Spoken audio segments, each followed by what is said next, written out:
Guys, and welcome back to my channel. So in this video I will tell you that how to change TikTok to business, or how to change your TikTok account to a business account. So before starting the video, I want you guys to watch this video until the very end, and also like this video and make sure to subscribe to our YouTube channel for more tips and tricks like this one.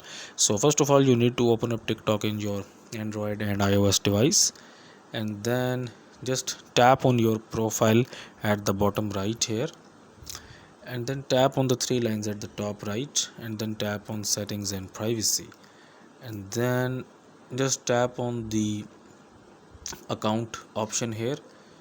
And here you can see that we have this option where it says switch to a business account. So what is a business account? So if you have an online business, or if you have some kind of brand, so you can get your audience from the business account. Okay, so what business account will do is that it will give you more creative options to basically grow your business online. Okay, so you just need to tap on this one, and then you can follow the steps. You can enter your brand name, and then your account will be converted into a business account. So guys, if you find this video useful, kindly like this video and subscribe to my channel, and I will see you in the next video.